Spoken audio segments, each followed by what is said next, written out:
نحمده ونصلي على رسوله الكريم اما بعد اعوذ باللہ من الشیطان الرجیم بسم اللہ الرحمن الرحیم۔ جون 1999 کا واقعہ ہے کہ برطانیہ کے شہر مانچسٹر میں واقع لڑکیوں کے ایک اہم سکول کے حال میں تقریری مقابلہ ہو رہا تھا۔ موضوع تھا مشہور مذہبی شخصیات۔ اس موضوع پر اظہار خیال کرتے ہوئے ایک بچی نے حضور نبی کریم صلی اللہ علیہ وسلم کی شخصیت کو اپنا تقریر کا موضوع بنایا۔ اپنی تقریر کے دوران یہ بچی جب بھی لفظ محمد ادا کرتی تو غیر ارادی طور پر صلی اللہ علیہ وآلہ وسلم نہ کہتی۔ کلاس میں بیٹھی صبا حسین چودھری نامی ایک بچی کو یہ حرکت بڑی ناگوار گزری۔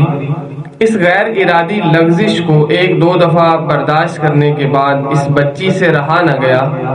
پھر وہ اچانک اپنی کرسی سے اٹھی اور زوردار الفاظ میں پکار اٹھی، صلی اللہ علیہ وآلہ وسلم، صلی اللہ علیہ وآلہ وسلم، صلی اللہ علیہ وآلہ وسلم۔ حال میں سناٹا چھا گیا۔ سکول کی تاریخ میں پہلی بار کسی نے نظم و ضبط کی خلاف ورزی کی تھی۔ بچی کو فوراً حال سے باہر نکال دیا گیا۔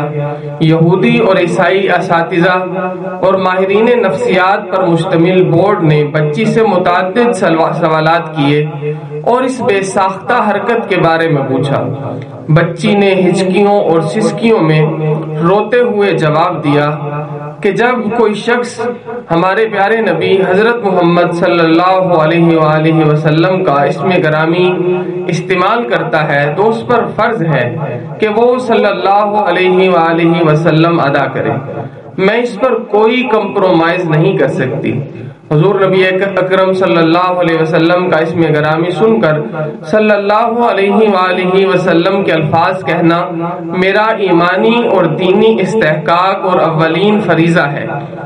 اس فریضہ اور استحقاق کی ادائیگی سے مجھے میرا قانون، سکول کا قانون مجبور نہیں کر سکتا اور نہیں روک سکتا۔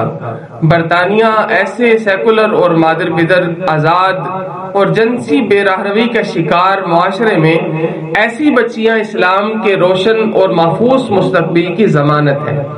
دیکھیے کہ یہ بھی ایک بچی ہے اور یورپ کے سکول میں پڑھتی ہے، لیکن وہاں بھی اپنے نبی محمد کریم صلی اللہ علیہ وسلم سے محبت کرنا نہیں بھولتی۔ حضور علیہ الصلوۃ والسلام کا نام نامی اسم گرامی آتا ہے تو صلی اللہ علیہ وسلم کہنا نہیں چھوڑتی۔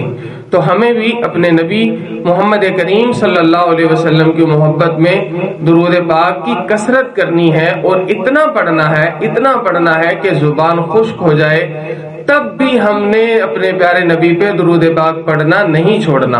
اور آپ طلبہ طالبات ابھی سے اپنی عادت بنائیں گے تو پھر دنیا کے کسی بھی مقام اور عہدے پہ پہنچ جائیں گے، لیکن اس عہدے اور مقام کی وجہ سے آپ اپنے نبی سے محبت کرنا ترک نہیں کریں گے، کیونکہ یہ بچپن سے آپ کی عادت بنی ہوگی۔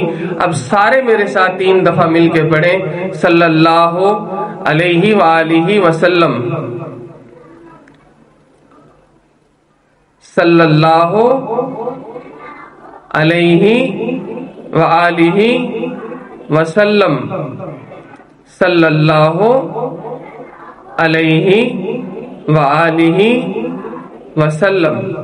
اللہ ہم سب کو نبی کریم صلی اللہ علیہ وسلم کی صحیح معنوں میں محبت اور حضور علیہ الصلوۃ والسلام کی اتباع کی توفیق نصیب فرمائے۔ وآخر دعوانا ان الحمد للہ رب العالمین۔